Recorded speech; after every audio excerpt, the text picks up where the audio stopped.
Welcome to Saturday Night Ride. Glad you made it. All right, get your liquids. We'll see you soon. 3 minutes.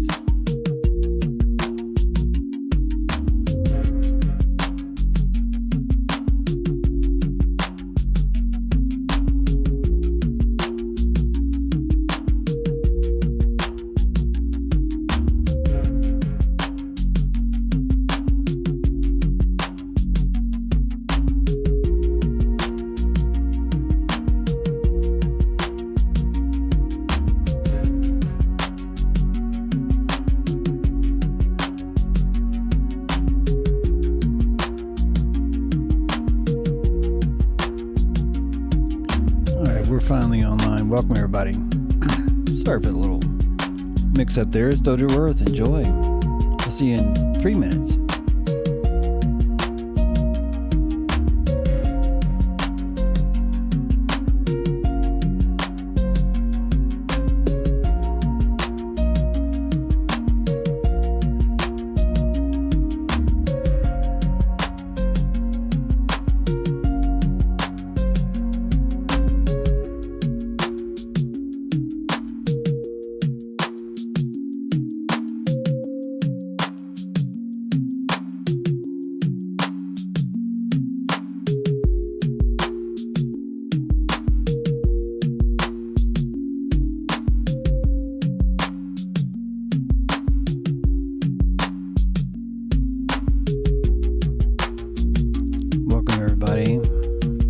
Appreciate you being here tonight. We're live in a minute.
Three, two, one. Hello, everyone. Good evening. We had a little black start there, I think, which is always a nice way to kick off the things, but we are grooving now.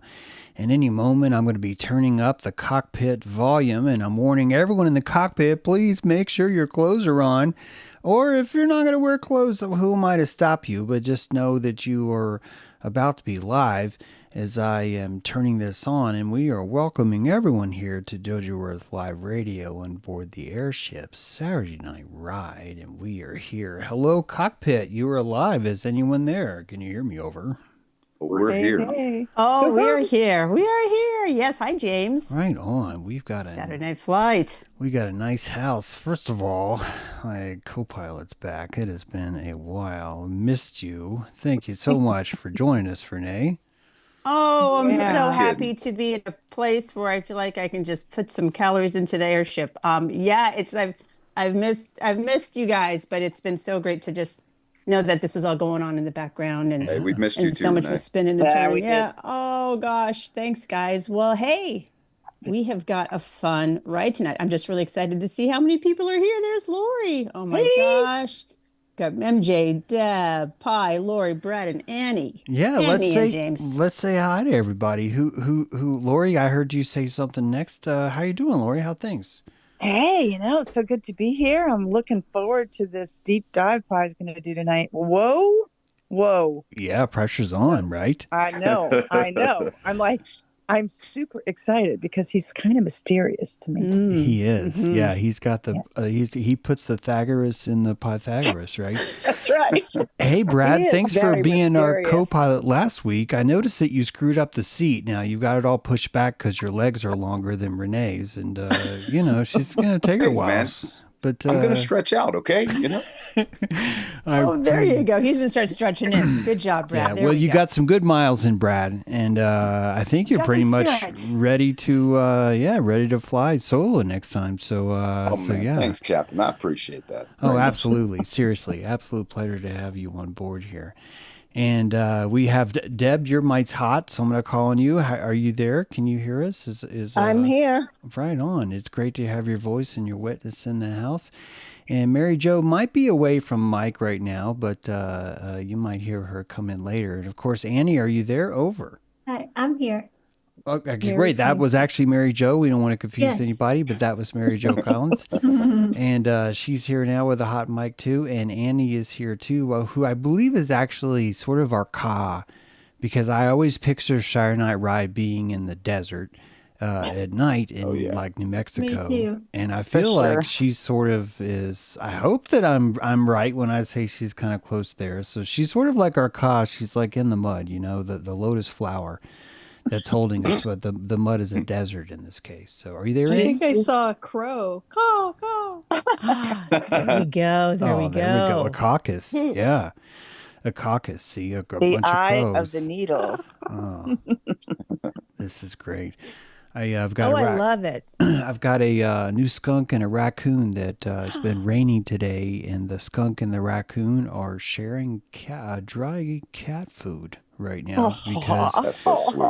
the peanuts, I've run out of peanuts, and the skunk will spray the house if I do not hook him up. So yeah, all Does things that are mean you operational. need to get to something right now? No. All things are operational right now. In fact, the raccoon is, I think, enjoying a nice dry spell because it's been kind of a pretty rainy, cold weather here for the middle of summer. So, Wow.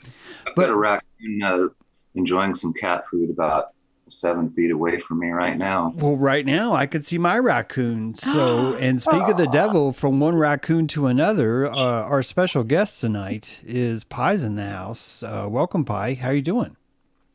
Oh, I'm doing great. I'm just really been looking forward to coming here with everybody, and it's good to see everyone. How's everybody else doing here? Good to see you, Pa. That's right. Yeah. It's we've been sort of looking for excuses to have more of a focused idea of like a guest and even a topic even. And Lori kicked us off great, and Pi is our official second guest here.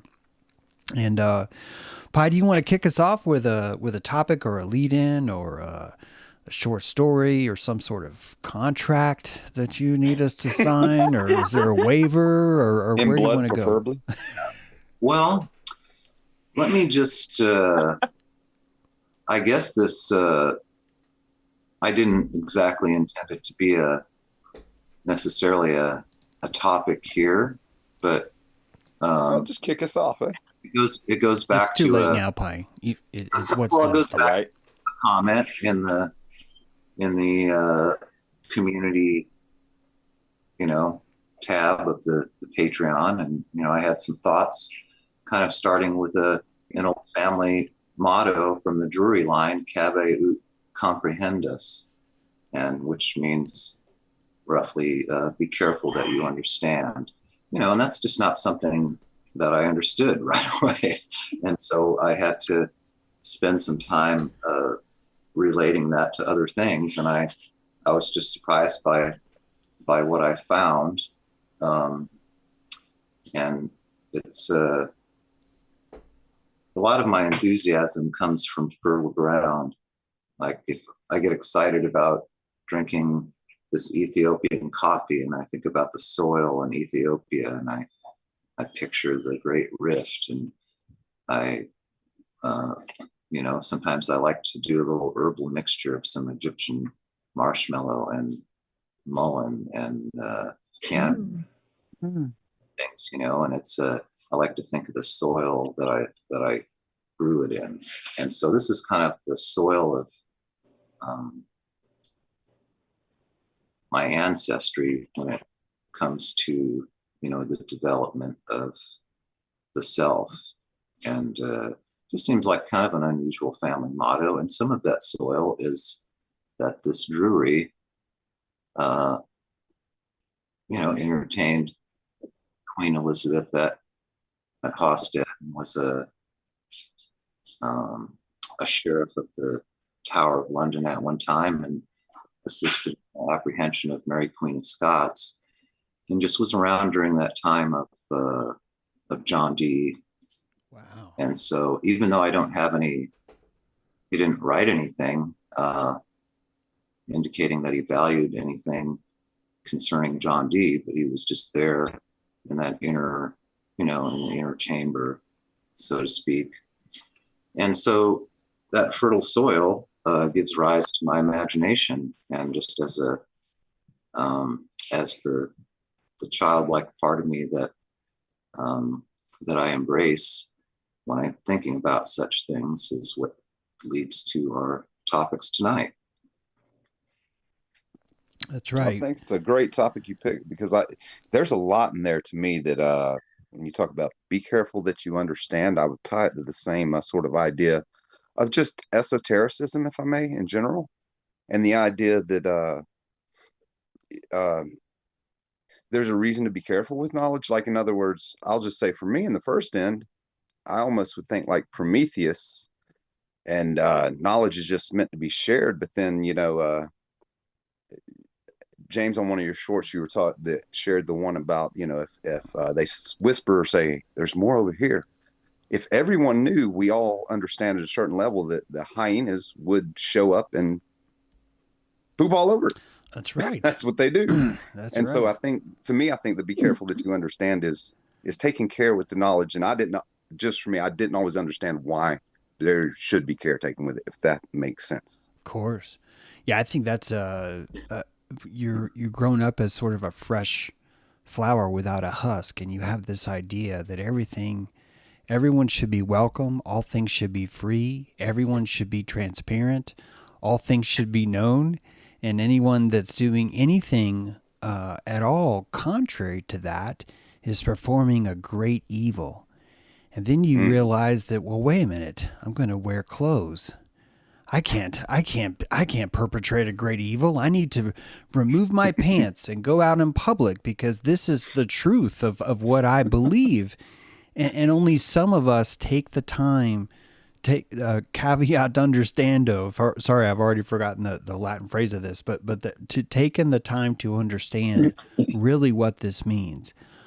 The power of secrecy, the power of even holding a thought but not necessarily even sharing it, is so contrary, I think, to our free-spirited, beautiful, loving, open, trusting nature. And this is contrary to that. So it's an extra level, I think, that creates the word esoteric, honestly. It creates that word because of this weird boundary that's kind of fuzzy, that looks dark, and is, because not as many people are going to be in that little spot. Yeah. Well, I also relate this endeavor to the symbolism of the Hierophant. And I guess I am going to break out some Greek, because Tahira, the holy, and Phano, to reveal, in the ancient Greek, is kind of like the working of the holy act. And you're an interpreter of the holy mysteries, and who is allowed to partake in this endeavor? Is it a secret societies? Is it something that could be done on your own, so to speak? I would argue that so. Vitriol is kind of like a free energy, like it's going to exist no matter what. So you can't really take credit for vitriol if you're a secret society, which is something that I find happening.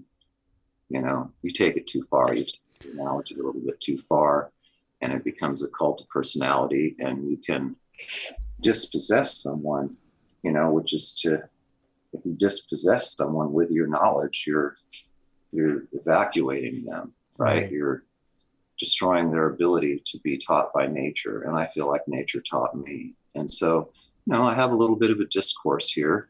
It's not intended to be anything disparaging. It's just an honest discourse involving ancient, ideas and my position in modern society as I see these things being implemented. And I've made attempts to discuss these things, but it's like a dogma I see as a hypothetical calibration, and a calibration sounds like something really dry and mundane, but it's really your experience. It's really your array of aesthetic experience that you use to make your way. And it's not anything to do with doctrine or dogma. It's your grimoire, so to speak, that you develop yourself. It's your personal magic. Mm-hmm. I'll stop. Can I bring up you initially earlier in the week in the Patreon chat, which is free for anyone to join. I swear this is not an advertisement, but you should join for free because it creates shows like what you're listening to right now. But inside that chat, you said that the Freemasons, you see something in the Freemasons that reminds you of how important your motto is.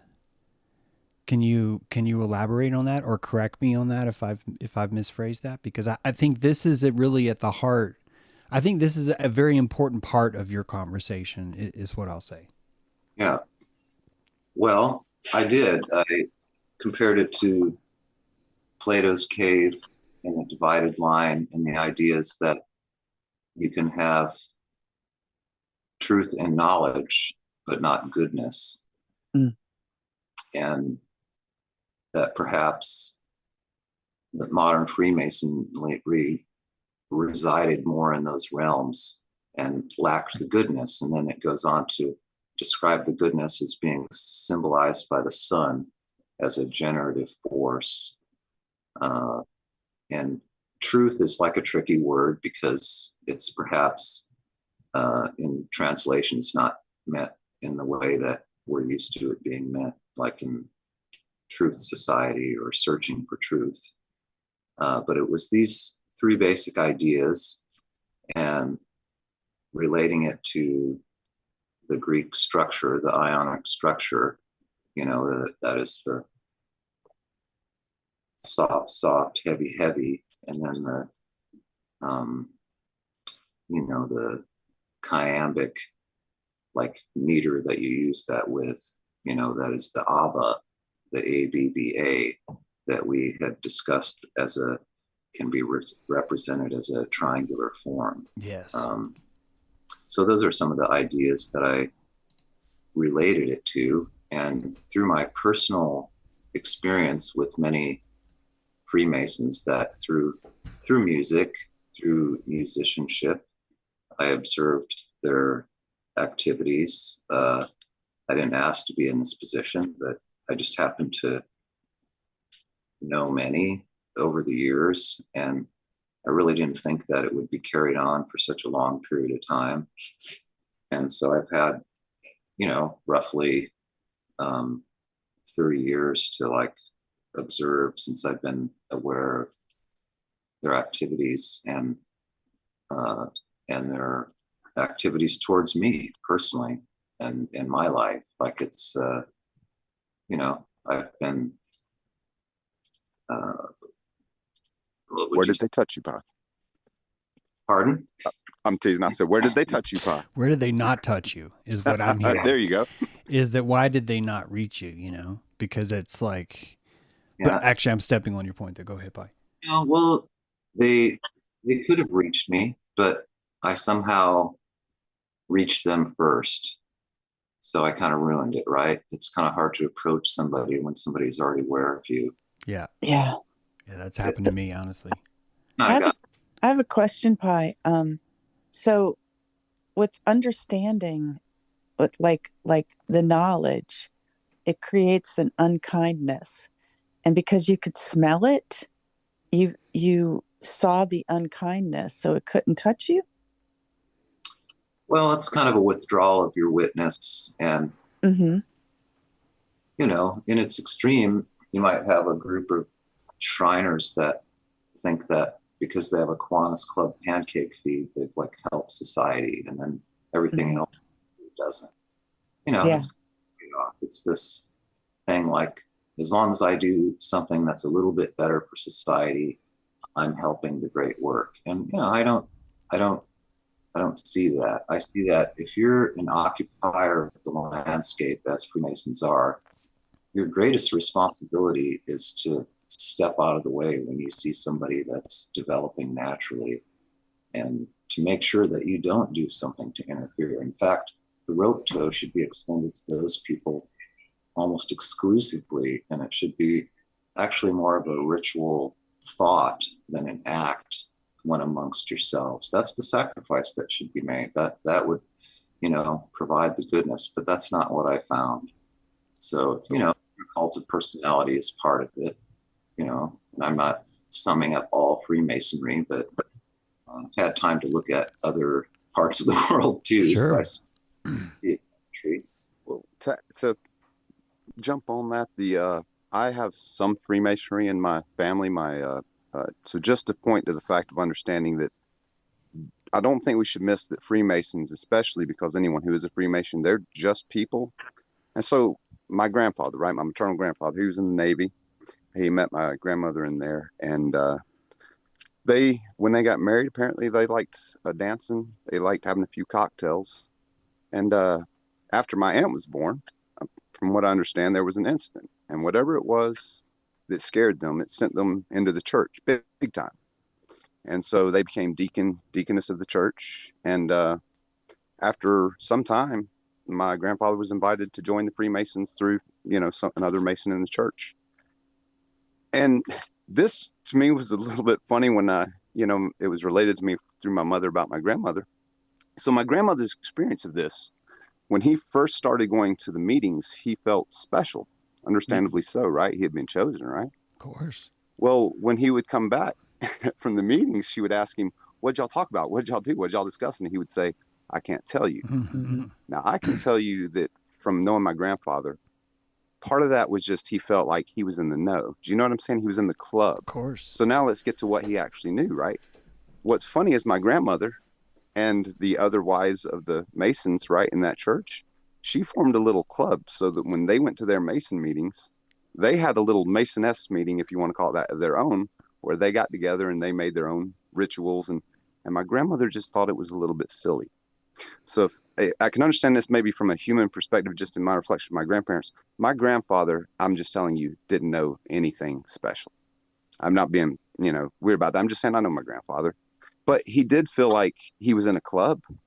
Now, over time, I don't think he got very high degree or anything like that. But just to touch on the human aspect of it, yeah, at the level that someone comes into the Masons, it doesn't mean they know anything. It doesn't mean they're inherently good. It doesn't mean anything like this. Now, I will say in my grandfather's case, to his credit, the thing about him was the people that he knew and that he met and he became part of the community, they loved him. So it just for what it's worth, I don't think he had any clue what Freemasonry was all about or anything going on in the great work outside of maybe his Baptist church background, if that makes sense. Yeah, I would also agree that the people that I knew did not know anything really cool, but and perhaps they act a little bit out of proportion to what they don't know. Yeah, I would say. I would also say that there's another layer here, though. And if you were a high wizard, wink, wink, looking at all you guys, if you and I were like, okay, look, we need to encode sacred knowledge because these guys are kind of retarded, but we want to make sure that their great grandkids have access to the lighthouse, that we've left this time capsule for them of encoded knowledge. Okay. And so Brad's like, oh, it's a great idea, James. Let's do it. Like, of course, we're going to write a book of goodness. And we're going to give this goodness to the people in the fez hat. We're going to go, look, you get a free fez hat and you get the book of goodness. And we noticed right away, like on day 2, holy fuck, they misinterpreted the book of goodness. They are using it to park illegally, right? They're jaywalking now, using this book of goodness. And we would learn that we cannot trust the keepers of our wisdom with our wisdom. We can only trust them to keep the infrastructure, the encoded wisdom. Do you hear what I'm saying? The encoded wisdom, which means that our great grandparents, I think, were learning the power of secret, sorority, fraternity. These are words built around, can you keep a secret? In my fraternity, the secret involved you getting in your underwear and going into the basement and learning a song about a magic carpet ride. It was really uncomfortable. I was like, what the fuck are you guys doing? And the whole thing was meant to not be, the ritual was not important. It was the building of the secret. And I think early 1920s man found the idea that there's a club that, just as you guys said, that keeps a secret, that actually is that's all they need. That actually is the important work. That is the great work.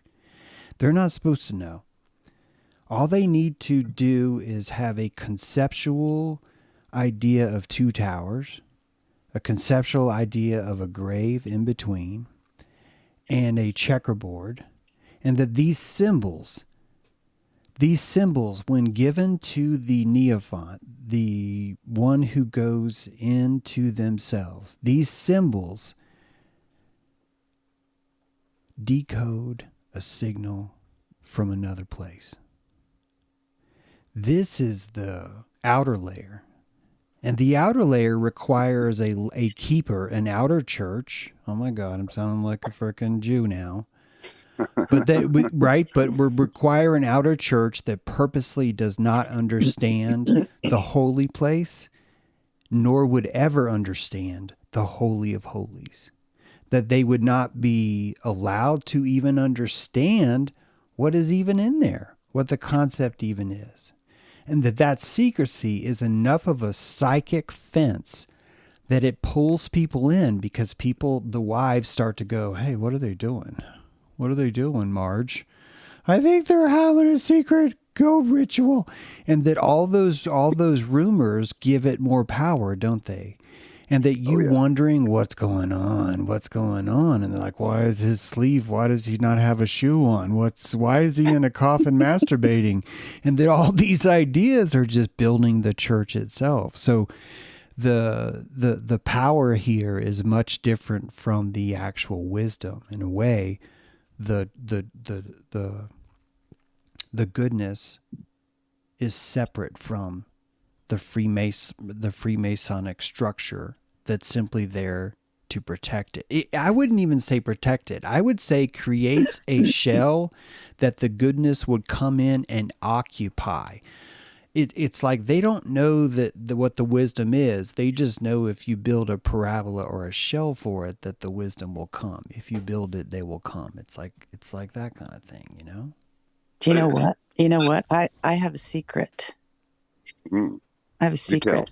Go on. In 1972, I was asked to join the Order of the Rainbow, and it was the children of the Masons.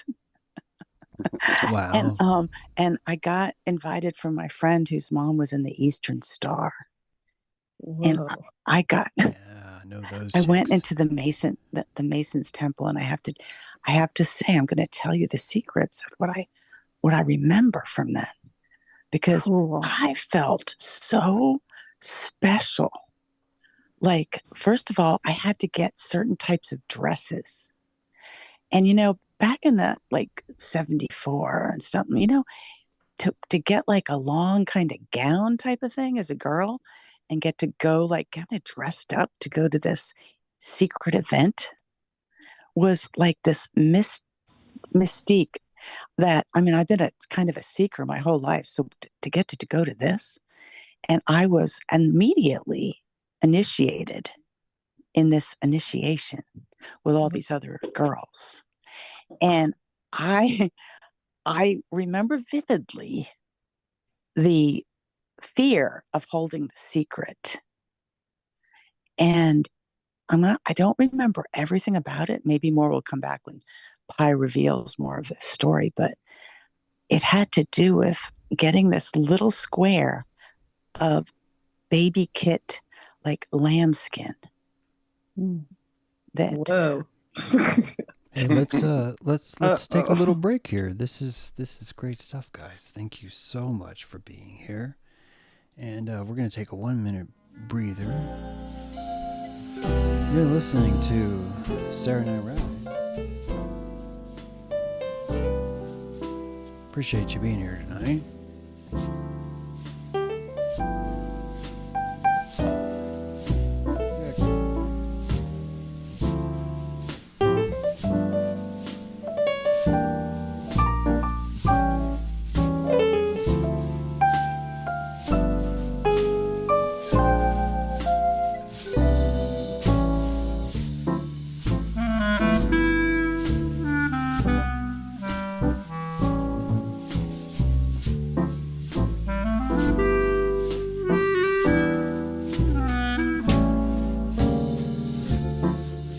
Dojo Earth is brought to you in front of a live studio audience.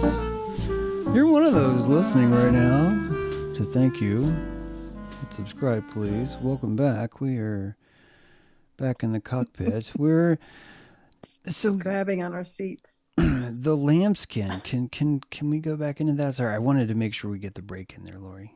Yeah, no. Yeah, no, that's worth a little scrutiny because I haven't heard that, and I'm curious what anybody here what that might resemble or represent to them. Just a little piece of lambskin. There was secrets that I had to keep, and I was so terrified that I was going to reveal the secret that I don't remember what they were. So, but it had the thing that I vividly remember, I couldn't show anybody, but I was given this little, like it was probably, 3-inch square, like white lambskin. And it symbolized whatever this thing was that I was, I know what it is. You do? What was it?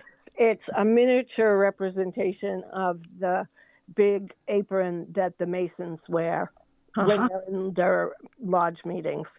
They wear a lambskin apron, and it symbolizes a covenant with God, I think.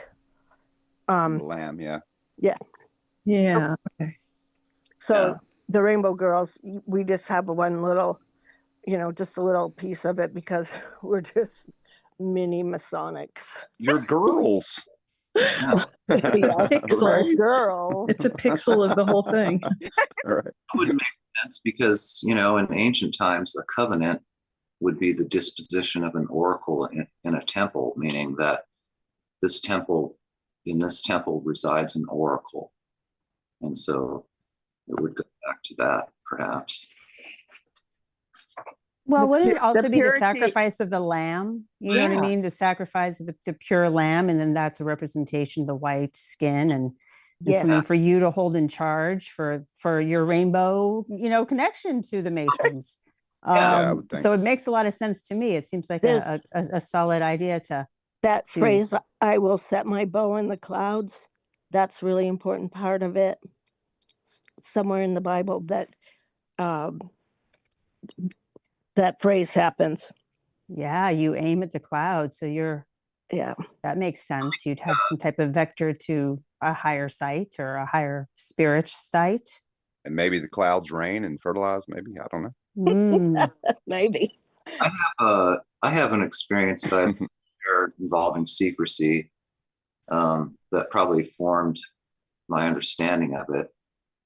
When I was a child, I had two best friends, and I made up a funny word that I whispered to them one time, and it was perceived that we had a secret, and so we went with it. And so Mhm. in the time that I grew up, we had this secret. We controlled our entire neighborhood based on You're a Mason. Nice. we did, because we had the Like secret. nuclear power. Yeah, It that's all gave it us, takes. it gave us power, and never once do I remember even considering that we would make a promise that we would keep a secret. It was never even a consideration when in nature. See, this is an example of nature. Because of the power that we had, our consciousness was not capable of considering betraying the secret. That's a true secret. I just remembered what it is. It's the covenant where God says that set my bow in the clouds, I won't flood the earth again. Oh, okay. So that's what is a representation of that promise from God to the people to not kill them all. And the reference to the sheep, like there's no singular word for a sheep. Yep. It's sheep. Yeah. Chef.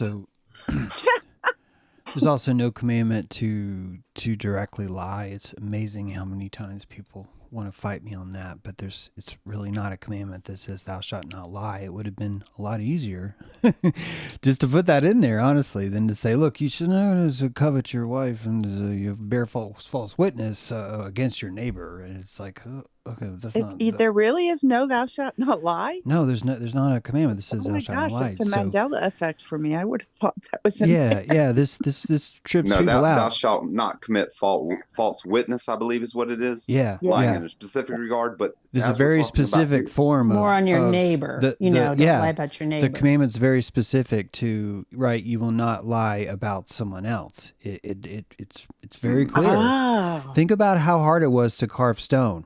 And the dude's like, why can't I just put thou shalt? And he's like, no, dude, it's got to be thou shalt not lie in specific bearing witness against your neighbor.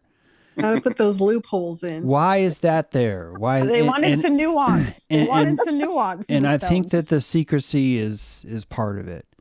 Well, because to hold a secret is to kind of practice a form of fantasy timeline. You're creating a placebo timeline where another timeline exists where Og does not know where I hid the rabbit that I caught yesterday, and that you starting to learn the idea of hiding something from your community is the birth of id. It is the birth of self.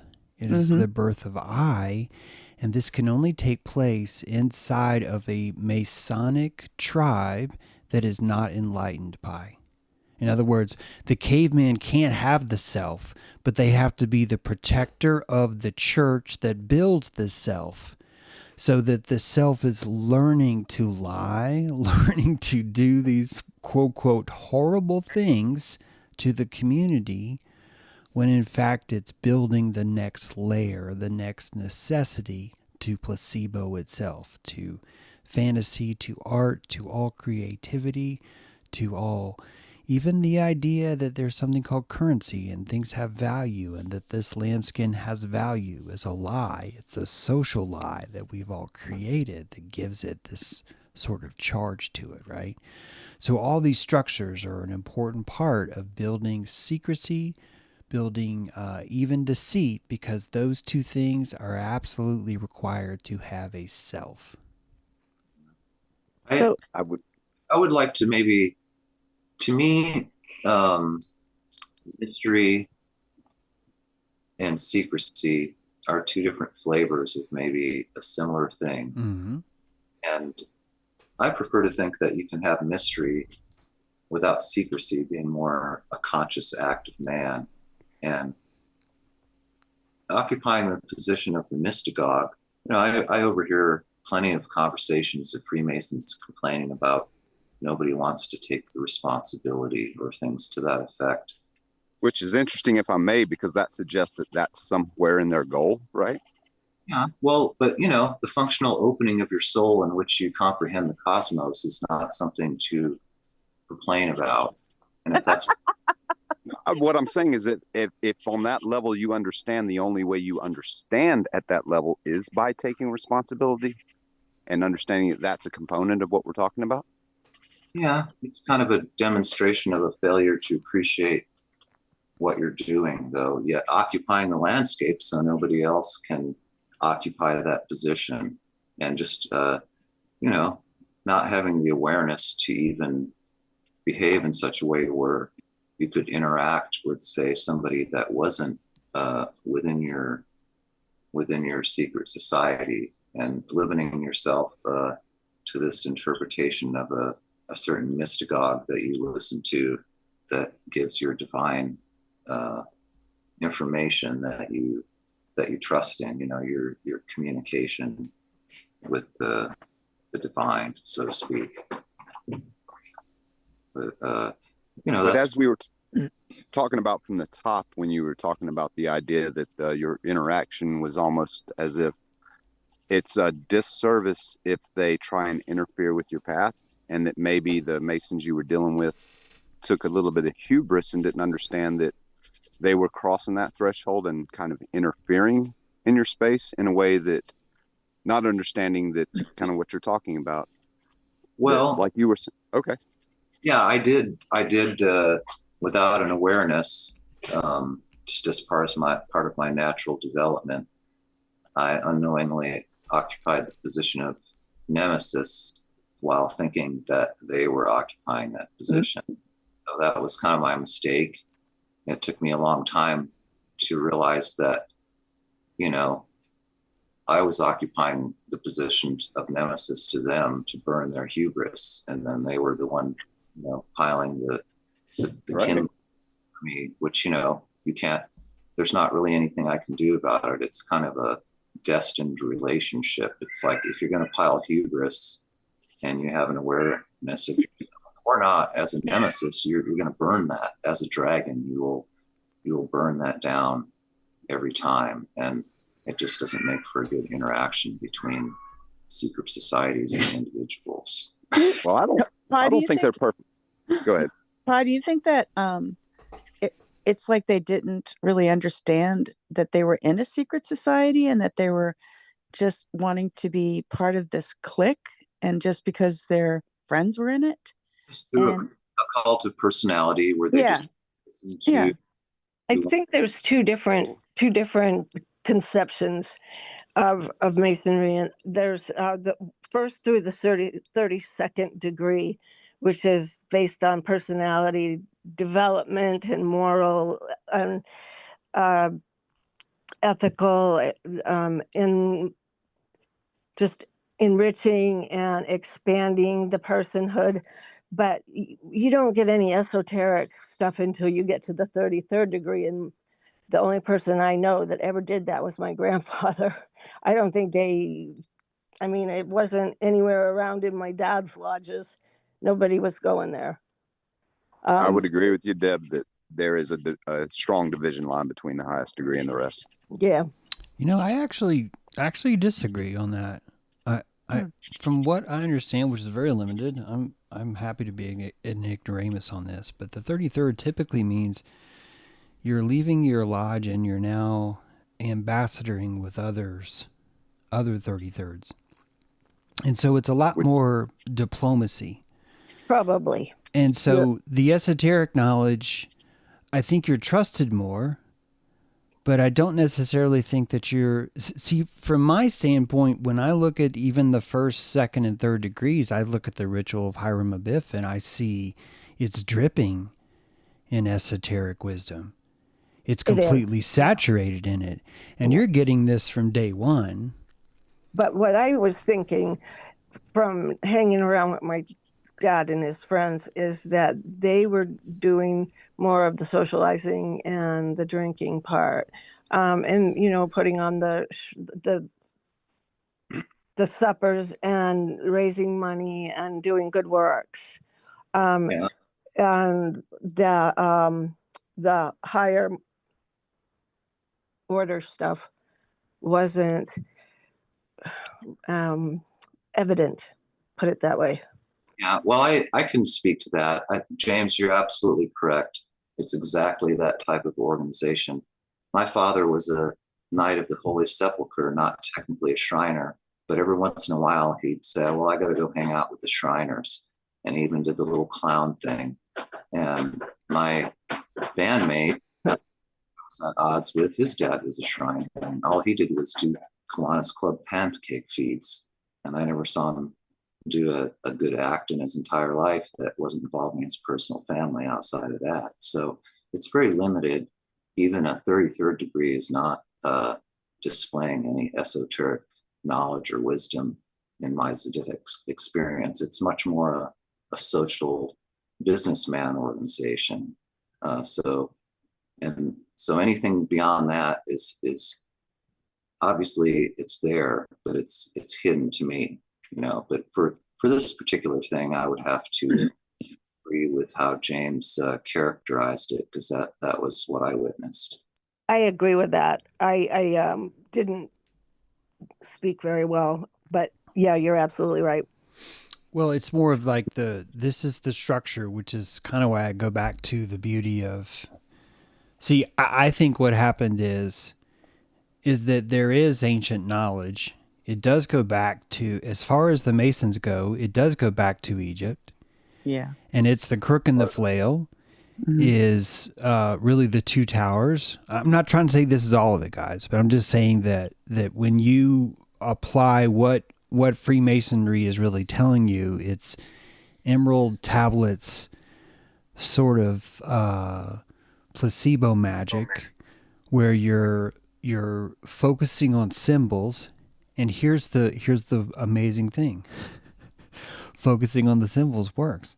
And the reason why it works is an ancient forgotten knowledge that never needed to be remembered or understood to be kept. Do you understand? You didn't have to understand it to keep Right. it. In fact, Okay. you would not corrupt it if you didn't understand it.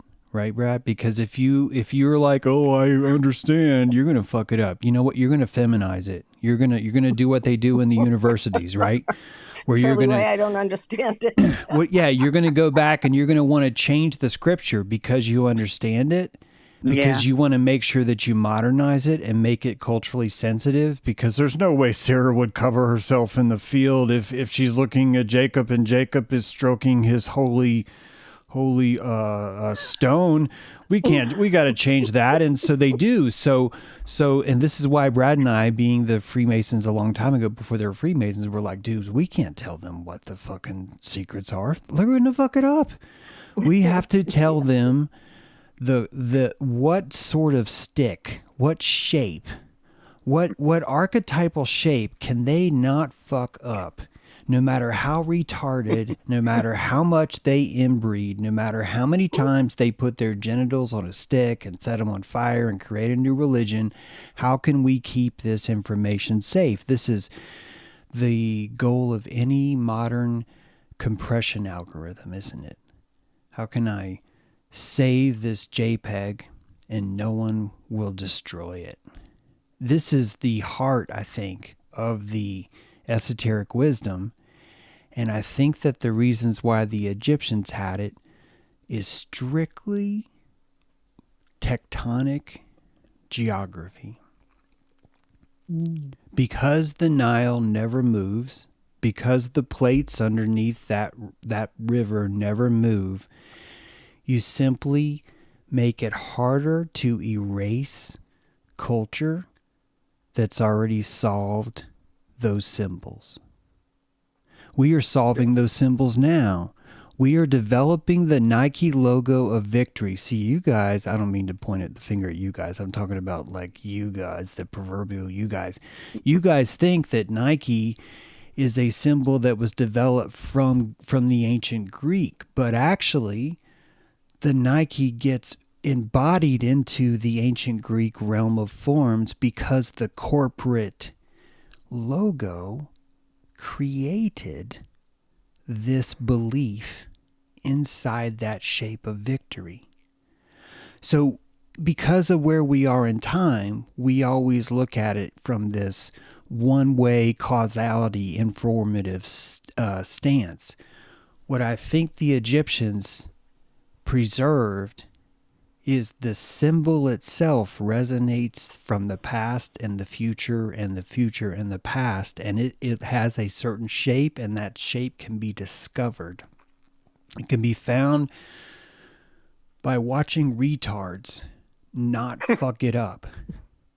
That the retards inform the very shape of the true nature of goodness and virtue itself, because we watch how much they corrupt the signal unless you turn it into a crook and a flail.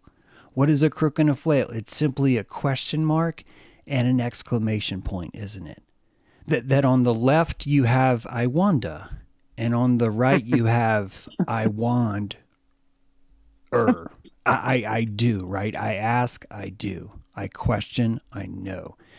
This is Aleister Crowley, by the way, the opening of one of his books. I think it's Book of Four, I can't remember, but it's question mark on the left, exclamation point on the right. And in his mind, this was sort of the embodiment of all of Egyptian knowledge, i.e., Masonic knowledge. That all of the Masonic knowledge that is being encoded is simply Egyptian. Not to even reduce it. It's simply to resonate it, right? It's resonating now, too. Once, remember, I had a vision. I called it the question mark and the exclamation point. I mentioned that about the inside covers of the book. And so, see, there's an example where I had a natural vision of the same thing that didn't come from any book or doctrine. Just good. That's pure. From the inside. It is. It's pure. And that is expressed in two towers. As long as one's a little bit taller, as long as one's a little bit more Jaquin, one's a little bit more Boaz, that's the same embodiment. But and when somebody else controls those two towers, like as in Freemasonry, because of their large occupancy in the landscape, in this reality, you can see your other realities, and you can see how your possibilities have been filtered by that. And so it's a little hard to not notice that. So what do you do with that when you see, I could have still known the same things that I knew, right? It's like, it's not always a trade-off. When you can see your futures, there's a large landscape where you can still learn what you learned naturally and have something vastly different in your life. And I think that's a misunderstanding of Freemasonry. I think that, to me, that's mediocre. It's like, secrets are boring, right? I wouldn't keep a secret. I let people know, and they've exclaimed, like yelled out, Tubal came in some weird way, and all these weird things. When I've ever was learning about it with my own bandmates, interacting in very strange ways that are just totally doctrine and meaningless in anything, and the way that they interacted like children, their understanding had petrified to a serious degree, to the point where, when I say occupying the landscape, I mean in a static way where they won't get out of your way. Wow. So I think that what is the percentage of people that you think, Pi, are actually doing the work, the esoteric work within Freemasonry? I'm curious. 0 people in my experience. None of the people that I know are okay. doing it. That makes sense. Okay, that's what I thought. So I would say all of them are, by the way. Yeah. Go ahead. Yeah, Lori. I have a question about the compass, and how the ley lines are laid out by Masons, which were the builders, the original builders, and how they kind of master this grid. So you're saying that they're holding the grid by you with their unimagination. I'm not saying holding it hostage, right? I'm saying that's not good enough. I'm saying it wasn't that hard for them to notice me and what I was doing, and they could have accommodated my life. No sweat, and still held their position. It was not necessary. It was not necessary. This is what I'd like to get into, Pi. Is this? It sounds very personal to you in terms of you feel like the Freemasons were against you, and I'm not saying one way or the other. but I'm just going back to the first point that you were kind of bringing up, is you were saying that they were interfering with your natural growth and feeling like that's the thing you're reacting to, saying that they're in my way. And what I guess I'm saying is, I agree with you in the sense that to me, to try and force someone to grow, let's put it that way, right, is a disservice. And what you're saying is, let me grow naturally, right? Well, I don't know how much did I grow? Can I do the same things that I did when I was in my 20s, when I'm in my 60s now? I mean, that's a unnecessary theft of my lands.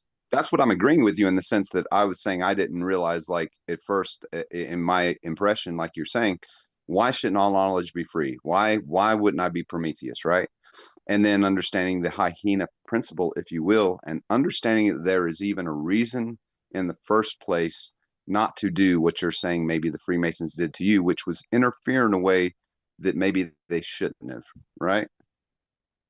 Like to try and force their perspective onto you, which I don't think, and I'm taking this outside of Freemasonry, but I'm just saying in the Hermetic ladder, I think as you go up it, I think you do start to understand there's a reason you can't just give full truth to, say, someone who's, down in it, because it would not help them. Like, they wouldn't know what to do with it. Well, There's a reason. The truth switch back and forth as you learn more and more, right? Right. But Yeah. wouldn't it be the very mulch that a person like Pi, who's a master wizard, would need? Well, isn't rejection? Yeah.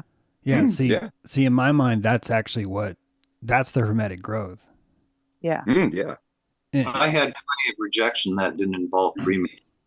But you clearly feel a rejection there, and that's what I'd like to lean into. That's free. That's not what Freemasonry provides. That's like taking the analogy too far. Yeah, but take Freemasonry off the table and just talking about how it affected you, right? And your personal feeling toward it. And what I'm saying is, I don't think Freemasonry has the lock and key on anything in terms of just the organization, if you will. So let's just say it's your growth, Pi, right? And take Freemasons out of it. And I'm saying, if right now you're feeling a certain way about what you feel like Freemasons did to you, maybe the opportunity in there, it's irrelevant whether they're Freemasons or not, but there's some personal growth that you can get out of that, irregardless. Yeah. If that makes sense. Yeah, it's just something I noticed on the side, really. It wasn't my main impetus. I think that, I could also probably agree with James if he stated his case that he says they're all part of the work. And so you can always look at the inverse side, because it's always related. Yeah. But, And let me say, I'm not defending Freemasonry at all. Go ahead. Well, no, go ahead.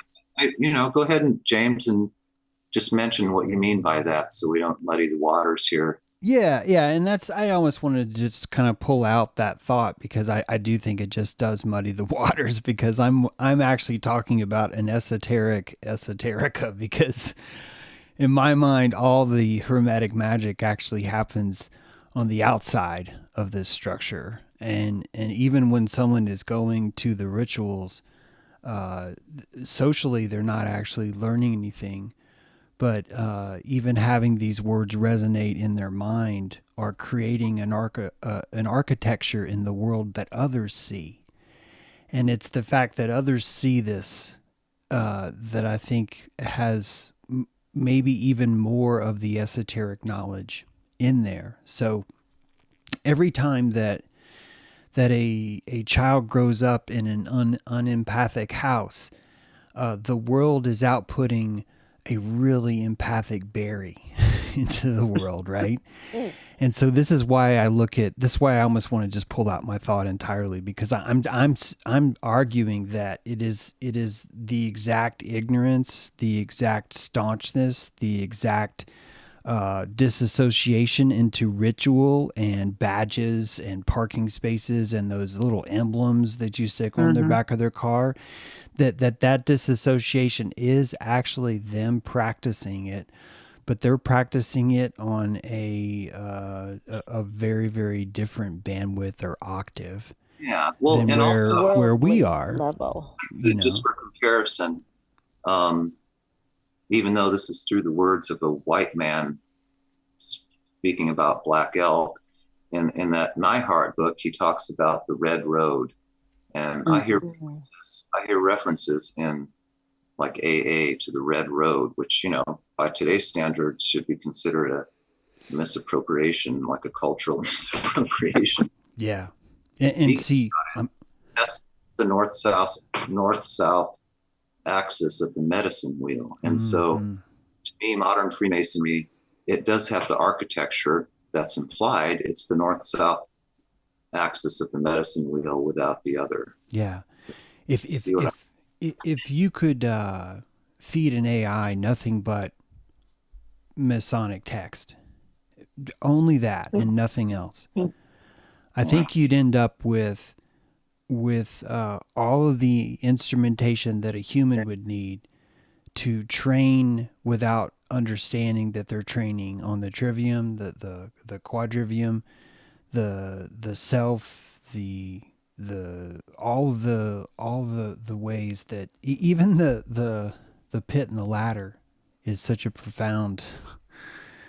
It's just such a profound way of teaching, because not only do you have the crook and the flail, which is not only is it the question mark and the exclamation, but it's the crook is how you would pull the sheep out of the briars, but the flail is how you would move the sheep forward. So you have this the only two reins of your soul that you can directly consciously control through your frontal lobe are, I can punish myself and I can reward myself.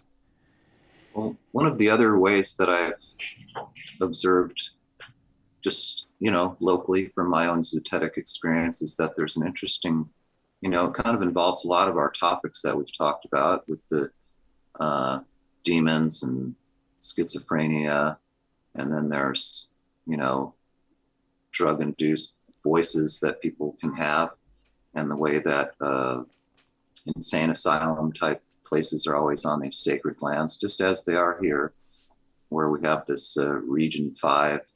And it seems like it's almost like a, what do you call it? Like an internship for Freemasons, where Freemasons will work there for a time as if to get an insight to, and so definitely I say that in Freemasonry, the only thing I never hear talked about is drugs. So to me, one of the secrets is drugs, because it's insulated thing that's not mentioned, that's in the center of not mentionings. So they're okay with drugs or not okay with drugs? Just there's something involving drugs that's involved with it, some ancient knowledge of drugs. Why wouldn't it? You would never give that up. This idea that it historically dies out is just a ridiculous. And the Shriners hospitals, what about that? Obviously, we didn't give it up, or we wouldn't have modern medicine. But there's, they go there and they observe schizophrenics and people, taking drugs. It's like a little science lab for them. There's just too many of them, and it always kind of creeped me out. And they would always try to, like my friend, he would talk about this cabin they had out in Colorado by Creed, and then I'd say, well, where is it? He didn't want me to know that he was a Freemason. But then I just happened through, the rising of information, I ran across a listing for a property, and it's got a giant sign that says Masonic Park, like it's a campground. And you're only allowed to live there if you're a Freemason. And he just didn't want me to know that that was their place. And it's a total Tartarian-like thing. It's these ancient, they're built on old foundations, and you can tell they've been built like in the early part of the 20th century, but they were built on even older foundations, and they have this little community, and he didn't want me to know about that. And then just the way they mine these AA groups for members, it's like, why are you mining AA groups for members? These are same reason they mine churches. This is the creepy thing, and it's like, I see it happening. Oh, that used to be the opposite way around. Actually, AA is an Egyptian symbol for the crook and flail. I swear Isn't to that God. interesting? I swear to God, it is. Yeah, there's I used to love looking at my dad's books, all the symbols, just fascinating. the Coptic statuettes that people were buried with. They have AA. How's that a symbol though? Is it an actual symbol or is it implied through their structure? I haven't really heard that. Yeah, it's Crowley also had a lot to do with AA too. Those words AA, and you could even equate those to being two towers also. So I'm just saying there's a lot of resonance in those.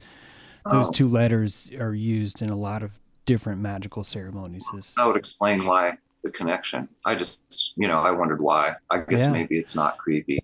No, I'm not trying to say that explains it. No, I'm more just adding to the fire, of saying that this but is those people that are in those groups, like I've had some women confide into me locally. We have this, they call themselves Joby.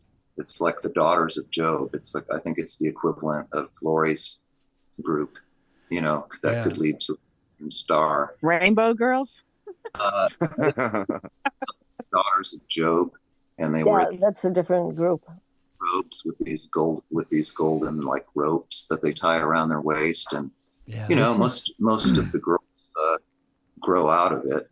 But in Girl Scouts, you have how the blue hair and the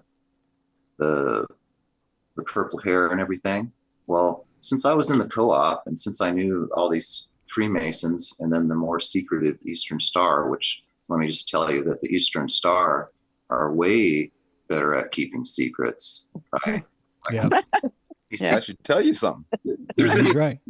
There, not with the men, but because it's way harder to see. But I used to ask. I go, this was when it was just these people, right? They started it. Do you realize that that's a Masonic movement that was started that represented something? And I saw it happen in real time. And they wouldn't tell me. And I was like, come on. And these are people that I know, and some of them that I worked with and that were fans. And, there's no way they would not told. They just mysteriously, it's like they weren't allowed to even give an answer. So they had to give a non-answer every single time. And it drove me nuts. And I tried for years. Amazement as it became this worldwide thing. People don't even know what they're doing. Wearing purple and blue hair just everywhere. It's just one of the most bizarre things. I think you and my grandma would get along so well. Yeah, I think Pi around here to something. If you want to know about Masons study ceremonial magic, they're just about the same. All right. Around here, Pi, they wear rings. Like they want everyone to know that they're in it. Yeah, it's a different. That's the whole point. The way I see it is that the Freemasons themselves they say that they have secrets, but all of them are known. Their wives have. There definitely is the Eastern Star, which is there's some secret stuff going on there. But the actual, I think all the Freemason secrets are freely known. And they are because you cannot have a group where you're letting anyone in and expect them to keep the secret. And this is why it's just a secret in plain sight because it's a symbol that you're unable to interpret. So therefore it's secret. But, I don't think that's the way they do imply that they have, do they know like this symbol? Well, here's what I think's happening, Pi. I think at times you probably are interpreting them more correctly, but do you expect them to admit that? Well, I was never trying to be correct. I was just watching. I just think you're being you, but I'm saying it from their side of it. If you think you have secret knowledge and you run into someone who kind of blows that up right in your face, are you going to say, oh yeah, I don't have it. You got it. This regular schmo. You understand what I mean? Yeah, it's just unfortunate, like I just am not a person that's going to ever be, it's too late. I already told them that's that. Why, again, I think I do think in truth that what we're talking about here, it is an individual thing and you can go through a clique, a secret society or anything like that. The ultimate truth of it is accessible to anyone, but it's, you don't talk about that. Some people aren't joiners. I Right. am not a joiner. I was just going to say that I am so not a joiner. It's I really wouldn't have a club if. it's really Yeah. the same as a relic. The idea that we would take the finger bone of a rumor of someone who we thought maybe was a saint one day, and the Catholic Church comes, and when the church is built, a pulpit is constructed, and inside the pulpit, in a secret place, this shard of bone is stored there, and it's stored there as an out in the open secret. No one sees it. No one knows for sure, even if it's real, because it came from the fucking Pope, who is like wrapped in cloth. Who the hell, he could have literally come out of the soup the night before that he ate. Oh. And he would send that to you because it's been blessed as this sacred thing. And I think that this is just simply a secret that required a biological battery, a marrow battery to function. And the Freemasons just have the same church, except for they don't need this one specific bone. They don't need a piece of organic earth or a talisman. They have the conceptual hypothetical shape of this sacred object. That's why I shared that story of my childhood, because the secret was nothing. So it needn't be anything except that shape that you're talking about. Yeah. But to me, that's what makes me dream of that. I wish Freemasonry would like dissolve itself. Like, I wish part of the free work was that, like, we've reached our point that's been foretold, and we realize we're getting in the way now. And then now we have this great plan where we're going to unfold on ourselves. And perhaps they will, but perhaps at the same. Go ahead. Like, not in some bad way, but what is that out of the realm of possibility? That part of the great work is like how to retreat when you realize that you're wrong. That's what I don't understand. Do they know they're part of the great work? That I'm really. I don't know. I hear a lot of talk about it. People get mad. That was my conjecture, that I would say only at the very top, but that's just my opinion, that would actually know if there was that. But I just think by observing it from the outside, it's kind of like you can kind of see the principles we're talking about. So again, it's kind of like what's accomplished in ourselves in our own journey. So in UPI, it's like that's why that's boring, to keep a secret. Yeah. Nothing. It's like, what's the fun in that? I have no. That's what's so funny about the fact that you had that experience of doing that, so you know exactly what is. What the fun is. Yeah. Maybe I ruined it for myself at too early of an age. But. So Pi, is the thing about the great work is like, because you don't really feel that they're doing the great work. Is that? Because I think it's I think it's qualitatively not what it could be, even if it has. What I'm saying is, do you not take it at the point yet where you're taking it personally, where like what you're doing is the great work, and they're just friction out there or furniture out there, but like that you're putting a little too much maybe onus on them of you're supposed to be doing this instead of.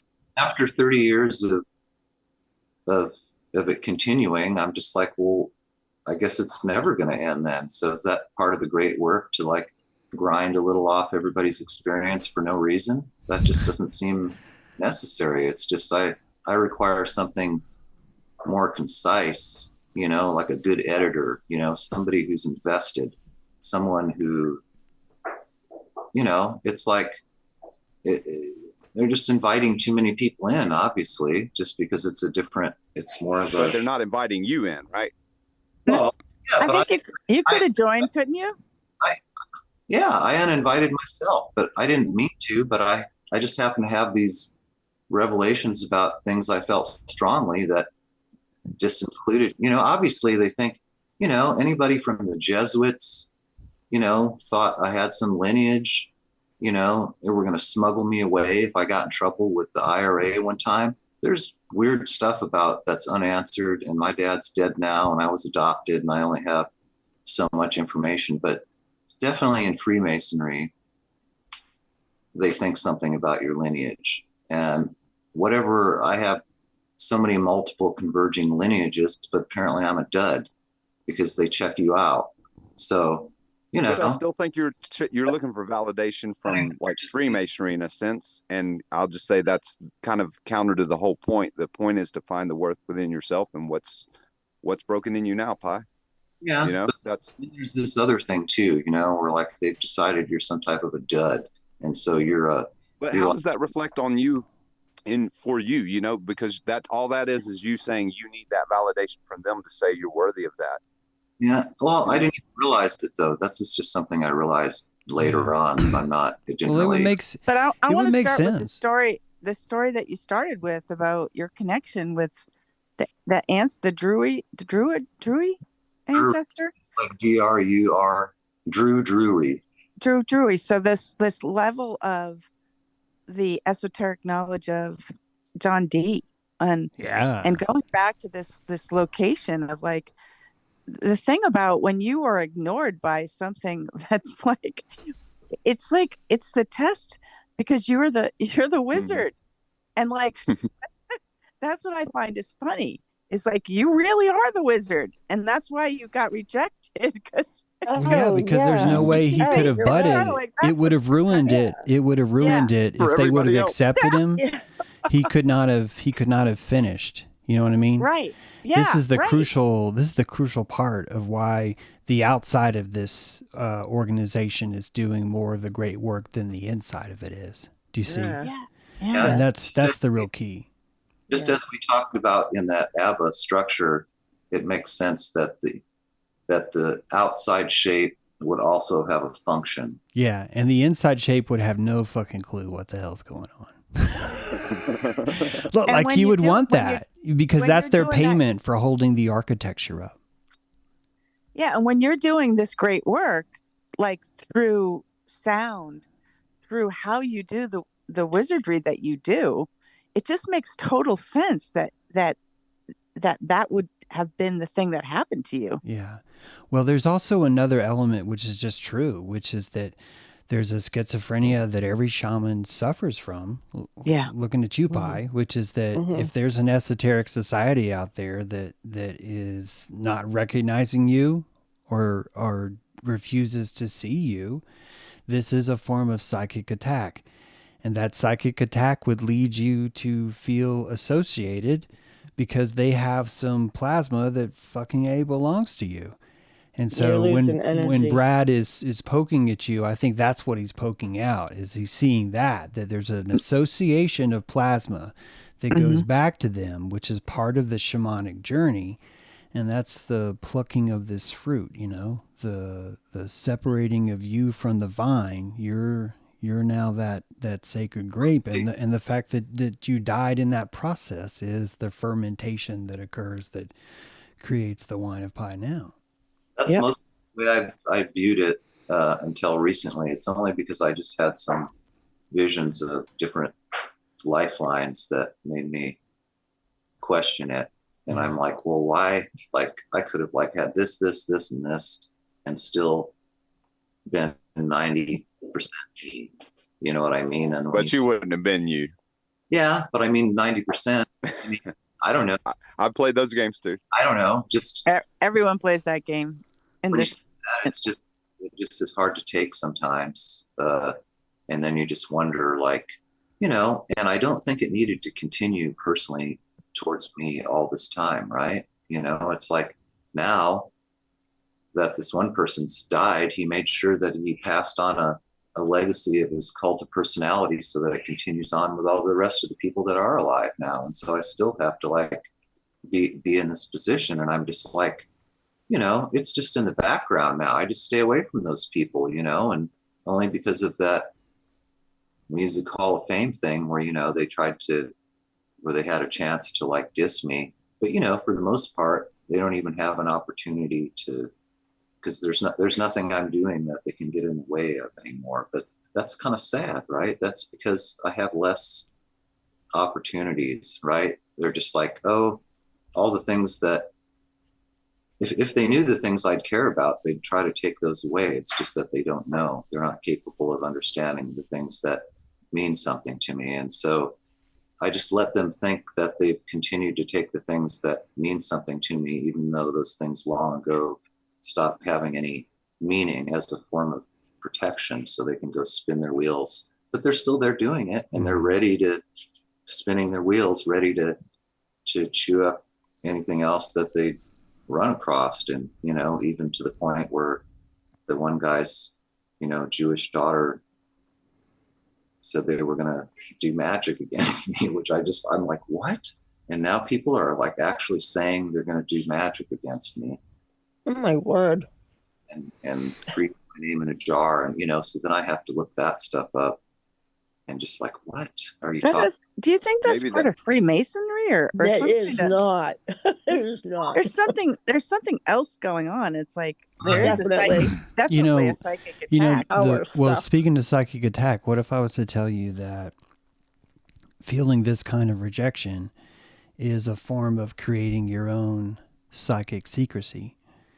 That you would create the idea that these people are not seeing me, they're not accepting me, they're not understanding me, and the sole purpose of that would be for you to hermetize yourself, which is the only, I swear, the only way this happens.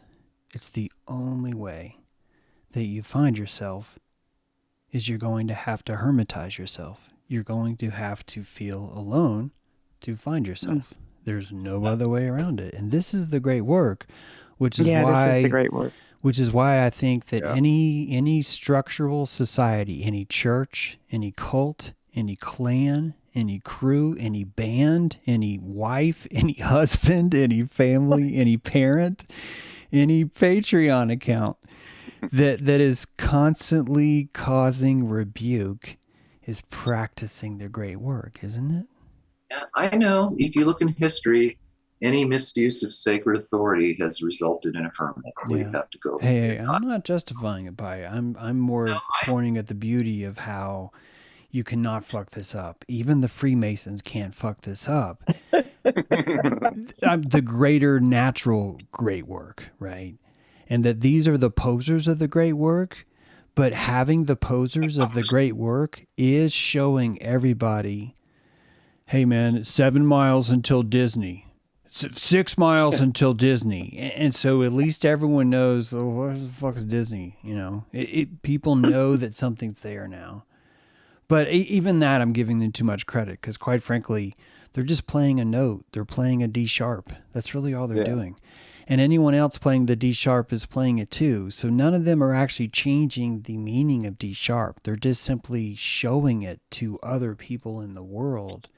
And you can't really fuck that up, I don't think. The symbols resonate through. This is why there was a white cross in Los Angeles and a white cross in New York floating in the water between America on COVID-19. It's just like that stuff is resonance. This stuff is it's built into the soup, I think, of our reality. But not everyone's aware. I see that. But when I see it that way, the Freemasons make a lot more sense to me as part of the of this poser crowd that just shows you the mirage that's actually really there. I'm going to get a bumper sticker that says praxis, not politics. And that's going to be my secret message to Freemasons. I'll see. That's a good one. Right on. Isn't it? We lost you there, Annie. Want to try that again? Annie, it sounded like a sandstorm. I know. It did. She got abducted in the Desert desert. kicked up on her, right? The lizard people came. It was a sandworm. She got thumped out. Audio. Okay, never mind. Oh, we can hear now, Annie. No, she's We heard you muted. for a second. Okay, maybe not. Yeah. Okay, sorry. I was just going to say, isn't it funny how these structures have their organization standing on ceremony, and they have the tokens and the little, not icons, but the little things that you carry around, and that imbue the magical powers. And then even AA has the little tokens that they stand up and they hold hands and sing happy birthday and give somebody a token for having a birthday. And you carry that token with you. It's imbued with the power of sobriety. And everybody, they all have their little structures and ceremonies. And even Girl Scouts has the ceremony where you walk over a bridge and you get a badge on your sash and all this stuff. And just, what does it mean though? If It's the symbology. Yeah. It's also psychic. You're building your psychic shell. Like churches are just showing you how to have a spiritual self that you can't maintain yourself. It's just easier to co-opt it from the group. I mean, that's how I see it. Relics. So I think about Pi is an initiation, and I remember sharing on Dojo about feeling like I was persecuted in my town. I had Corella DeVille and I was being threatened, and it's a really small town, and I remember it was just like, I can either move out of here or I can change the alchemy of the magic in the town, right? And I went to a town hall meeting and I gave the gospel of love to the police chief, to the mayor, and to all the people that are sitting in the city council, because they were all fighting with each other. Essentially, we're seeing the great work as things are the two towers are kind of like, there's some kind of crumbling thing going on. And so I came out of my hermitage, because I was in the hermitage. I was like, I lost everything in this town. I mean, I was just the biggest, gossip, and I had the police. It was, it was just really bad. And I was like, I have to go out there and I have to do this magic where they didn't even know the magic was happening. So have you ever thought that, Pi, that this is an initiation and you've got some magic to do? No, there was magic happening in the band I was playing. Yeah. They convinced whoever that they were the ones involved in the magic, when actually they were not generating magic. It was me and other people. And so they tagged on, and with an excruciatingly mediocre music career for 30 some years, just convincing Freemasons that they had the magic. They have a tradition here. There was previous Magic Slim and the Teardrops, and then he spent most of his last years touring Shriner clubs and stuff. But they have somebody in a music position always. And then they have this Zoo Bar, that's the longest running blues venue in the country, where old time guys used to come. But yeah, so they have, this Zoo Bar, and they have this triangle downtown. It's just, there's all kinds of things involving music, and I was involved, but I felt like I was being used because I wasn't aware of it at first, but then I was aware of it. But then they continued this myth of that it wasn't me, and so that's why they had to exclude me, because then they would have revealed that they'd been lying this whole time. And it should have been obvious to everyone, though, but they convinced themselves, yeah, this is so great, this regurgitative music that you did for the next 30 years. And you destroyed the actual magic thing just for no reason, because you didn't have control over it, right? Yeah. And they didn't have control over, I don't know if it's something to do with because of the AA, but one of the main generative forces of the band was a heavy drinker. And it had nothing to do with what we were. It wasn't something that needed to be fixed, right? But to him, he made it seem like the drinking needed to be controlled and fixed for us to continue to be successful, which wasn't true. We were doing just fine. It wasn't affecting us at all. It was part of the thing, and it was actually the opposite of that, and it's only because he wasn't part of that he was just jealous. And so he spent his whole entire lifetime carrying on this fib that he was doing musical magic, just, I guess, because he's Jewish and he so desperately wanted to be the new torchbearer, right? And he's dead now, so now there's a new one, right? He's another one of my old bandmates, and the one that was one of the front guys that they got to join the Freemasons so that he would quit And I remember he said, I don't want to be doing this when I'm 50 and embarrass myself. And it's like, he went on to like way past 50 to embarrass himself then, ironically. But, you know, that's some more specific information. And there's a musical aspect, and people are aware of magic that's being performed on stage that other people don't see. And I didn't see it, but I was able to see it in retrospect. But then now I'm not in a position to do it. So I had to move on to other things in life because of that. Yeah. You know, cannibals, even cannibals show us the great fucking work because it makes us value our work more. It makes us value the magic of having that. I can't tell you how many times I've watched my own creativity probably just suffer the same fate of just like, fuck, really? Why are you stealing that? Why can't we just like make more? Why do you have to hoard that, then shit on me? And you know, and it's all part of the, I swear it's all part of it. If it wasn't, I wouldn't be able to make any more. I honestly. I mean, you gotta stop caring.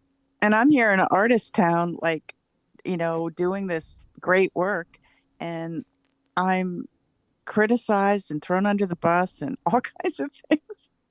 I'm crazy. I'm actually like some kind of witch. You know, there's the Catholic Church is looking at me, and it's a really interesting thing.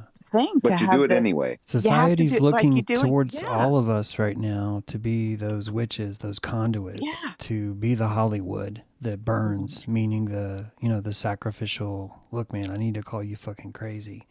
Well, that's natural. The shaman has to live on the edge of the town. That's the modern version. Yeah. I wasn't trying to do that though. See, I didn't. Don't you know who you are though? Well, apparently not. But any more than I didn't want to be the eldest son, you know? Yeah, I get that. Yeah.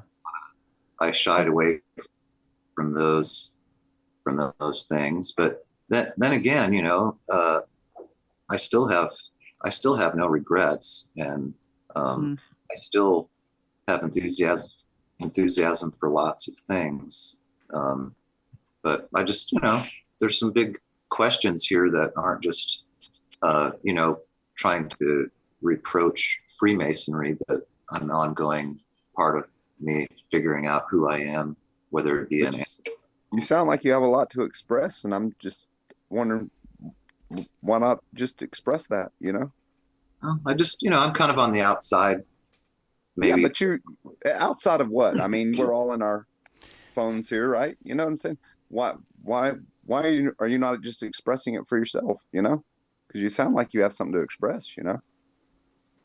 Maybe, I mean, that's maybe that would ruin the secret. Maybe that would ruin the secret. This is what I was getting to earlier. Think about how important it is that we maintain our hermeticism. Yeah, right? Think of how many times we have to psychically create that boundary just so we can stay alive. We'll be swallowed by people that want to talk about the Buffalo Bills and then how well they're doing. And you could do this for so long, but you realize if you stay here, you will end up resenting.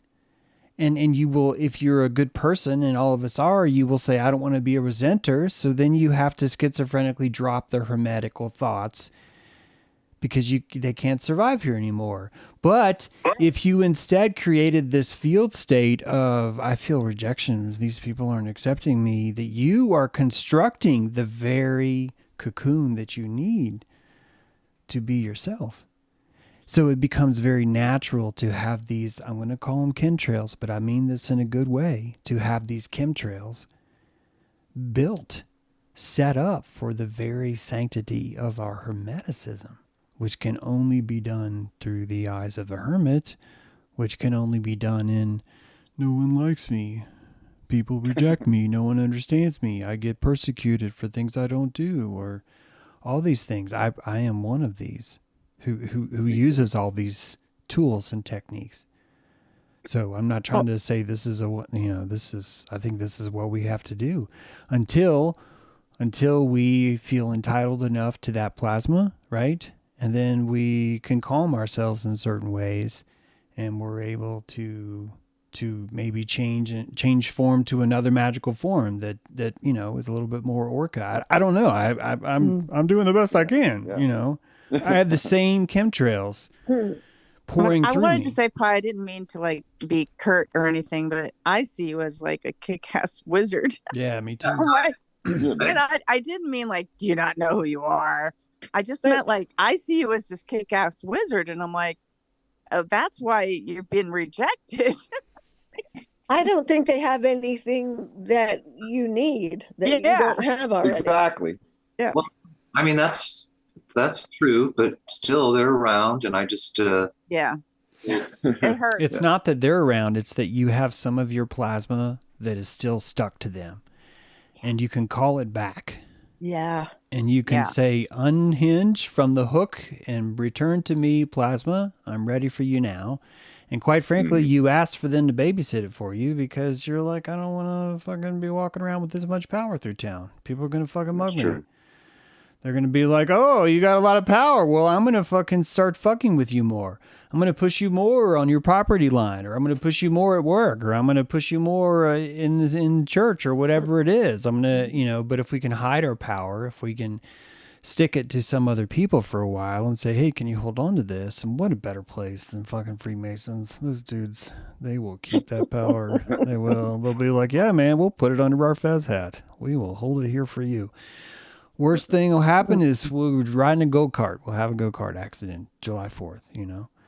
So these are good. I think these are better techniques than we think. And I think that we need this hermeticism to stay alive, only because we're living in a mostly subsane world. I didn't say insane because I think subsane is probably a more accurate picture. Yeah. That you're looking at a culture that really hasn't been able to, because I think you reach sane, then you realize this is not what it's cracked up to be. Then you go insane, and then you create your own life. You're an entrepreneur now. You're an artist now. You've admitted that you're a beyonder in a way, right? And you're looking at a culture that has not done that yet. They need rules. They need pre-packaged, plastic-wrapped thoughts. Here's a red thought. Here's a blue thought. What you in the mood for? I want a red spicy thought. Here you go. Terrorism's going to kill you. Oh my God, terrorism's going to kill me. And here's a blue thought. Oh my God, global warming going to fucking kill us all. These are jawbreakers, you know? who's the one that's figuring out what kind of progress we're making, though? Is it a historical assumption, or is there an actual, like, is there like a tower somewhere where somebody's observing society and like, oh, look at we've made this progress? Yeah. No, it's such a great question. I think it's more of a fractal. So it's like all you really have to do is constantly notice how much disgust there is in the psychic market, and that would be the only way you could test whether or not you're moving. I didn't say your direction is right, but I think that shows you. Shame and disgust show you how fast the psychic blob, the glacier, is moving. And you don't have to worry about if the direction is correct, because all we do is just build our ruby crystal, and it's going to end up shaped like a hexagon anyway. And people are going to call it fucking evil. And that's, let's just be an evil glacier, because really, ultimately, all we could really do is just learn to feel angst, learn to accept poison that we give each other slowly, and then learn to see deeper because of look how much poison we've learned to accept now. Now I can see different colors. Why? Because I learned to drink snake venom a long time ago, honestly. Because I learned to squeeze my nutsack or my psychic nutsack and pretend that I'm living in an objective reality. That was a kind of poison. All these things are training you to see a larger bandwidth. And honestly, the long hunters are the ones that are living in their hermetical jungle alone, starving from schizophrenic cultural reaffirmation.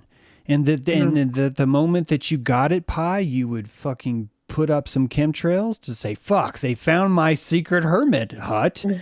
I gotta go fucking elsewhere. And so you will go elsewhere to the next place, and Babylon will chase you because you are leading the way. This is the great work. It seemed to me a long time ago, in the back of my mind, I told myself not to put too much stock into, not to put too much stock in magic in the sense of physical phenomena. And so I've never considered that to be a milestone of consciousness. I consider it one of the least things. I consider it to just be like the architecture that we talk about. That's not, that's in the background that you're not really supposed to see or need to see. And, if I do see it, I ignore it because it's not what I'm looking for. I know what you mean about wanting to belong to something that you think that you should be able to. I wanted to be one of the pretty blondes. There was a group of really pretty blonde women that I really wanted to be part of their group, and they wouldn't have me. I don't know. I need to put some blonde on my white hair or what? Yeah, and that's an they wouldn't agreement. have me. Yeah, and see, that's until the noise isn't so loud, we don't understand that that's actually a sacred agreement. That the clique choosing to reject you is literally a sacred pranic agreement that you've made with this group. You've handpicked this group, just like I handpicked my wife. I'm like, are you sure you're gonna fucking do this right? I need you to fucking cut me deep. Is what I pronically set up with her. And the Juilliard, Harvard, right? The Ivy League schools, the loan applications, the job applications, the asking girls out on dates, all these things are setting us up for the very, very thing that makes our berries grow, that makes this experience happen. So the new frontier is always going to be shaped by we'll use the word pain, but it's really just hertz, isn't it? It's really just a form of megahertz, and it only feels painful. Typically, it only feels painful when we're trudging on new ground that we've never seen before. And this is why I call it progress. This is why it's so hard for me to look at the world through this cipher and not see so much positive, great work, growth happening, is because it's just frankly difficult for me to not see it everywhere. Our time is growing, our mental constructs are growing, our minutia into the seconds are growing, our expansion of the universe is growing, our understanding of colors is growing, our conceptions of music and octaves are growing. Everything seems to be pointed in the direction of expansion, not containment. So to me, that means that I can trust the Gaia system. And when I do that, I find more calories. I find that I can see people deeper. I find that I can be a long rifleman because I have more calories now to occupy what I used to call evil, and to look at those things and to compassionate the shape and go, oh my God, you're beautiful. This is amazing what you are. And I had it all wrong before. And that kind of movement is really cool. Really cool. My friends, we have run over time. I want to thank you so much, Pi, for inspiring such great conversation. I also want to give anyone an opportunity to throw out some last words. If you have those now, let's hear them. Well, I just say it's definitely an altitude. You kind of bounce out to the next the next ring, and you just see something differently. And I think trust grows there. Because to get there, it required a lot of trust, and you see that magic, tail behind you. That through your follow through, I think that's where you see the real shifts changing in this show. We're all in. That's right, Renee. It's Saturday Night Ride. Totally. I'm gonna drink some coffee, and I'm gonna thank you, Pi, and the Ethiopian dirt, and the spices that you're putting in them. I'm like, that level of hermeticism that you're doing. I'm like, it's inspiring. So Right on, brother. Here. Yeah, great job, Pi. Thanks for bringing that. Fun hanging out with everybody, and it was great to be here. Thanks. Say hi to the kitty. They're saying hi now. Hey, I just thought of something. I get to be part of the pretty blonde women in this group. That's right. There pretty you go. blonde Oh, woman. there we go. Look at you, Deb. That's right. We That's just need to put a wig on you, Renee. Okay, there you go. I'll be on this diet blonde. Oh my. I call my hair Arctic blonde. Well, all of y'all are beautiful, and I appreciate you riding tonight. And we'll see you guys next time. Hey, hit like, subscribe. It really help. Spread the word. Thanks for being here.